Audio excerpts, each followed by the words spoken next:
been really good for me to get back into the studio.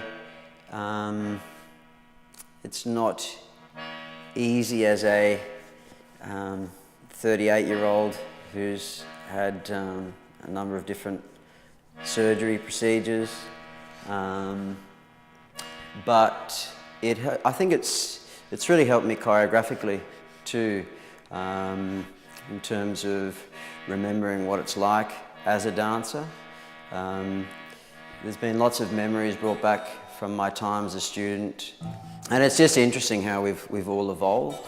And I think before coming back and getting ready for this season, I just finished choreographing a piece on Queensland Ballet with Lee Kun Sin, and it's interesting just how much I've evolved since then. I remember watching Lee as a young man and looking up to him, and now all these years later, being able to spend time with him and watch him work.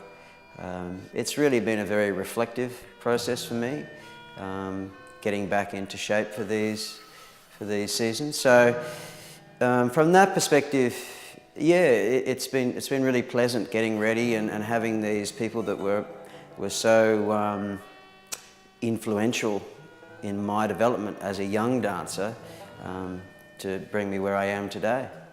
As a former athlete myself, competing at a high level in boxing, it was great having Tim come to the gym and tell me that he wants to get back into shape. He already turned up in pretty good shape, but the best thing about training him is his high work ethic through his dance career comes over here into the gym. Like the guy's he's a workaholic away from here, and he walks in the door, he warms himself up.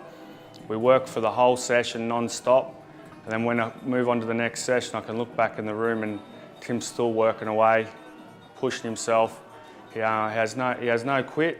You can tell that he loves a challenge, whether it be dancing here in the gym or when he does his boxing stuff with us, pushes himself 100% all the time, and it's really good. It's really enjoyable training a guy that wants to push himself so hard. You can see why he's so good as a dancer when he puts in so much effort in every other aspect of his life. He's a perfectionist. Yes, as a choreographer, I've been really lucky. I've choreographed on many wonderful dancers all over the world, and it's just amazing how exposure to these incredible dancers helps you evolve, not only choreographically and artistically, but also just as a person. It makes you realise how lucky you are.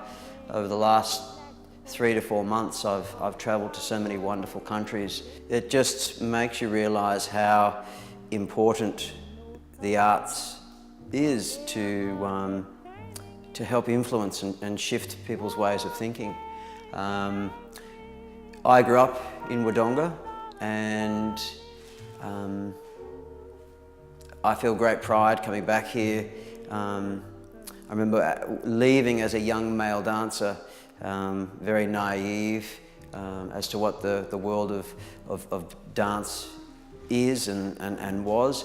And so now for me to come back and be presenting of Mice and Men here with Andy from Ozdance is a great privilege, and again, if it helps other young men or young women decide to take this path, then it was well worthwhile. The whole process of working on Mice and Men has been really rewarding on a number of levels. Getting to meet with Andy and collaborate with someone new, someone with really original and inventive ideas.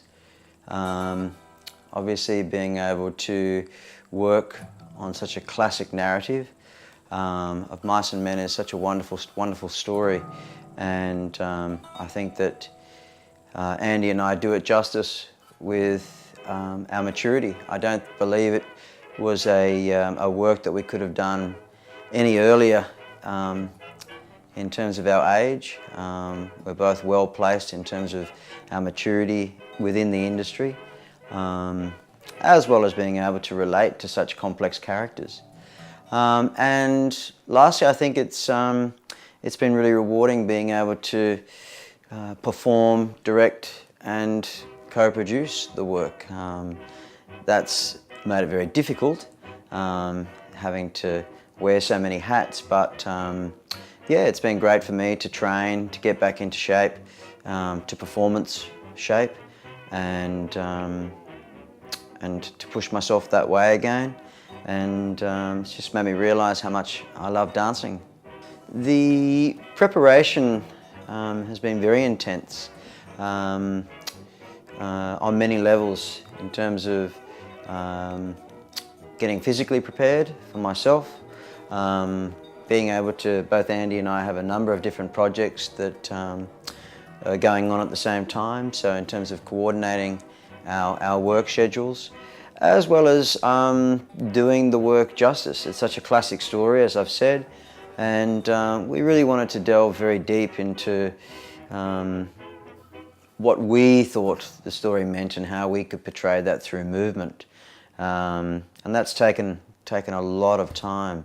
Obviously there were many directions that we could have gone into, but I think the way that we've gone it tells a beautiful story, and I think that even if you're not from a dance background or a regular dance viewer, you'll be able to appreciate the narrative through the movement. And there's no dialogue as such in the work. It's all movement based, it's all based on contemporary movement, which is very accessible to everybody. So yeah, from that standpoint, we're really happy with where the project's at, and we're really excited about showing the audiences.